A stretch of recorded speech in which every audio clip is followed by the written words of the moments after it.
Guys வணக்கம். இன்னைக்கு Palani store சீரியலில் என்ன நடக்குது அப்படின்றத பார்க்கலாம். ஸோ ஃபர்ஸ்ட் சீன் என்ன காட்டுறாங்க அப்படின்னா, பழனி வந்து ஜுவல்ல கொடுக்குறாரு. சும்மா கொடுக்குறாரு, நறுக்கு 4 வார்த்தை கேட்டுட்டு தான் கொடுக்குறாரு. அதாவது ராஜி வேலைக்கு போனது வந்து கதிரோட தன்மானத்தை காப்பாற்றுறதுக்காக தான். அண்ட் அது மட்டும் இல்லாமல் அவள் டியூஷன் எடுக்கிறது எங்கள் யாருக்குமே தெரியாது, ஏன் கதிர்க்கே தெரியாது.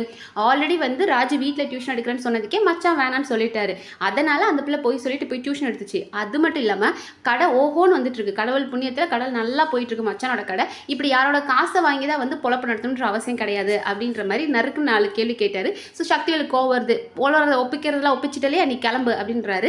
அண்ட் அடுத்த சக்திவேல் சொல்றாரு, அண்ணி அந்த நகையெல்லாம் செக் பண்ணுங்க, அதில் ஏதாவது கம்மியாக கொடுத்து விட்டுருப்பானுங்க, இல்லைன்னா கவரிங்க வச்சிருக்க போறானுங்க, அந்த குடும்பம் அப்படிப்பட்ட குடும்பம் தானே பாருங்க அப்படின்றாங்க. பட் இந்த இடத்துல வடிவு ரொம்ப ஸ்ட்ராங்காக சொல்றாங்க, என் பொண்ணுக்கு நான் கொடுத்து விட்ட நகையை வந்து நீங்கள் திருப்பி ரிட்டர்ன் வாங்கிட்டீங்க, இதுக்கு மேலே இந்த நகையை நான் தொட மாட்டேன். உங்களுக்கு தானே நகை வேணும்னு சொன்னீங்க, இந்த நகையை நீங்களே வச்சுக்கோங்க, இந்த நகையை நான் தொடக்கூட மாட்டேன் அப்படின்றாங்க. ஸோ முத்துவேல் சொல்றாரு, அப்போ என்னை விட உனக்கு அவ்வளோ பெருசாக போயிட்டாலா, நான் சொல்கிறேன் இந்த நகையை எடுத்து வையின்னு. அவங்க எடுக்கவே மாட்டேன்றாங்க. அப்புறம் நகையை அவரே எடுத்து இந்த நகையை நீ கழுத்தில் போடு, உனக்கு என்ன அவ்வளோ வீம்பு பிடிக்கிற, இந்த நகையை போடு அப்படின்றாரு. பட் இந்த இடத்துல வடிவு ரொம்ப ஸ்ட்ராங்காக இந்த நகையை நான் தொடக்கூட மாட்டேன்றாங்க. ஸோ இந்த இடத்துல மாறி சொல்கிறாங்க, அக்கா எதுக்குக்கா நீங்களும் வீம்பு பிடிக்கிறீங்க, போட்டுக்கோங்கக்கான்றாங்க. மாமியார் சொல்கிறாங்க, யார் சொன்னாலும் வடிவு கேட்கல. ஸோ ஒரு பாயிண்ட்ல கோவமான முத்துவேல் என்ன பண்ணுறாரு அப்படின்னா, அந்த நகையை அப்படியே ஒரு நெக்லஸ் தூக்கி அவங்க கழுத்தில் போட்டு, இதை நீ எப்போதும் போட்டிருக்கணும், நீ தூங்கும் போதும் சரி சமைக்கும் போதும் சரி இதை போடணும் அப்படின்னு. அந்தாலும் என்ன சைக்கோவா, நகை அப்படின்னா ஒரு ஃபங்க்ஷனுக்கு தான் போட முடியுமே தவிர சும்மா போட முடியுமா, நீ அப்படி தான் போடணும் அப்படின்றாரு. பட் இந்த இடத்துல வடிவு செம்மையாக ஒரு கெத்தாக என்ன பண்ணாங்க அப்படின்னா, நகையை தூக்கி கலட்டி போட்டுட்டு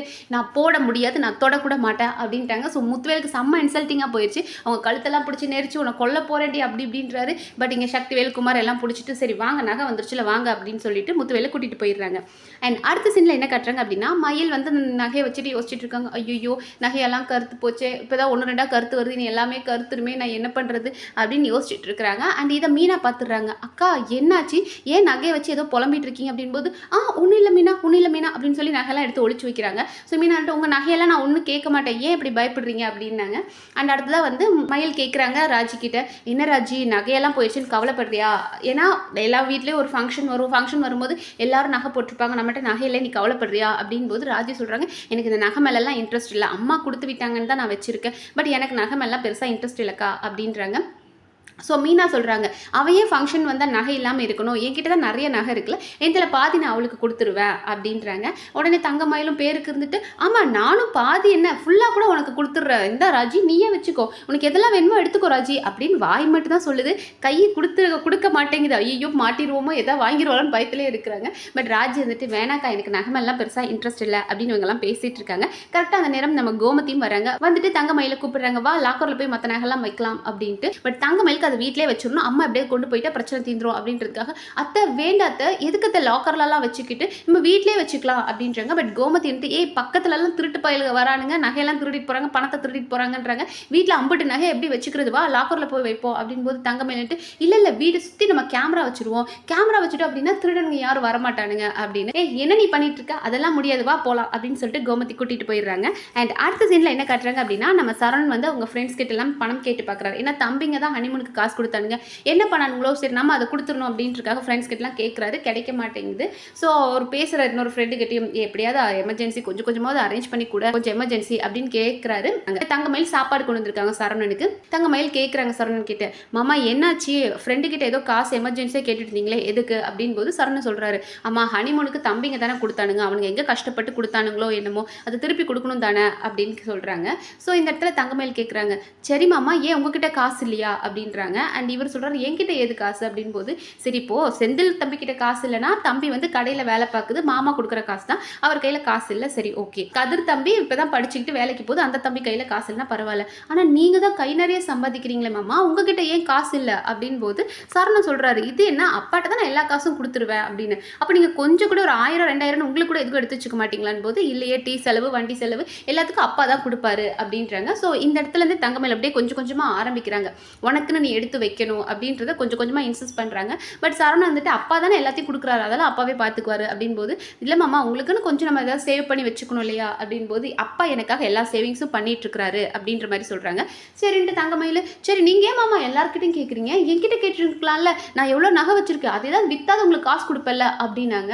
உடனே அவர் இல்லை மயில் அப்படின்னு சொல்ல வரதுக்குள்ளே, ஐயோ நம்ம வேற கவரிங்க வச்சிருக்கோம், இவன் கேட்டால் என்ன பண்ணுறது அப்படின்ட்டு, ஆனால் எனக்கு தெரியும் மாமா நீங்கள் என்கிட்டலாம் கேட்க மாட்டீங்க, அது உங்கள் வீட்டில் போட்ட நகை அதை போய் நான் எப்படி கேட்குறதுன்னு நீங்கள் தன்மானமாக பேசுவீங்கன்னு எனக்கு தெரியுமாமா அப்படின்னு சொல்லி ஓவர் ஆக்டிங் பண்ணி அந்த இடத்த ஆஃப் பண்ணிட்டாங்க.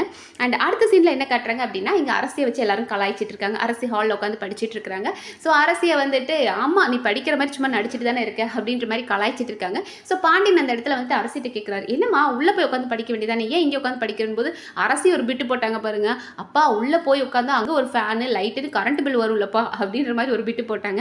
அடுத்ததான் வந்துட்டு நம்ம பாண்டியன் கேட்குறாரு சரவணன் கிட்ட, ஆமாம் ஒரு 3 நாளுக்கு அப்புறம் வேலைக்கு போகிற எப்படிரா வேலை ரொம்ப ஜாஸ்தியாக இருந்துச்சா அப்படின்ற மாதிரி கேட்குறாரு. அண்ட் மயில் இருந்துட்டு அங்கே போயும் வேலையெல்லாம் பார்த்தாங்க மாமா அப்படின்னு ஓவர் ஆக்டிங் விட்டுட்டு இருந்தாங்க. ஸோ பாண்டியன் சொல்கிறார், ஏன்டா அங்கே போயும் வேலை தான் பார்ப்பியா, உன்னை ஃப்ரீயாகவே இருக்க விட மாட்டானுங்களா அப்படின்ற மாதிரி கேட்கும்போது பழனி கேட்குறாரு, ஆமாம் செந்தில் கூட தான் ஹனிமூன் போனால் அப்போ மட்டும் நீங்கள் என்ன ஃப்ரீயாக விட்டுறீங்க, அவனுக்கு எவ்வளோ வேலை கொடுத்தீங்க அப்படின்ற மாதிரி கேட்குறாரு.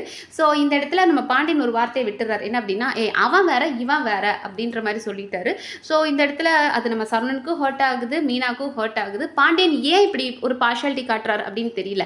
உங்கள் கூடவே ஒருத்தன் இருக்கிறான் அப்படின்னா அவனை எவ்வளோ தூரம் அவன் குனிறான்றக்காக கொட்டுறது கரெக்டாக. ஸோ செந்தில் ஒரு மாதிரி டாமினேட்டிங்காக பேசினாரு. நேரம் கரெக்டாக நம்ம பாண்டியனுக்கு ரொம்ப இருமலாக இருக்குது, தண்ணி எடுத்துட்டு வா அப்படின்னு கோமதி கிட்ட சொல்கிறாரு. ஸோ நம்ம மீனா உடனே தண்ணி எடுத்துகிட்டு போய் நீட்டுறாங்க.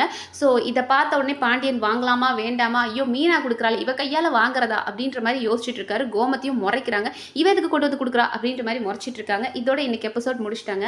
அந்த பிள்ளைங்க என்ன தீண்டத்தக்காத பிள்ளைங்களா, என்ன பெருசாக தப்பு பண்ணிடுச்சு, அந்த தண்ணி தானே அது என்னமோ விஷத்தை வாங்கி குடிக்கிற மாதிரி அப்படி ஒரு லுக்கு விடுறாரு நம்ம பாண்டியன் கோமதி. ஸோ பாப்போம் இன்னும் என்னென்னலாம் பஞ்சாயத்து கிளப்ப போகிறாங்க அப்படின்றத வெயிட் பண்ணி பார்க்கலாம். அண்ட் இன்னைக்கு எபிசோட் பற்றி நீங்கள் என்ன நினைக்கிறீங்கன்றத கமெண்ட் செக்ஷனில் சொல்லுங்கள். அண்ட் இந்த வீடியோ உங்களுக்கு பிடிச்சிருந்தா சப்ஸ்கிரைப் பண்ணி சப்போர்ட் பண்ணுங்கள். நன்றி.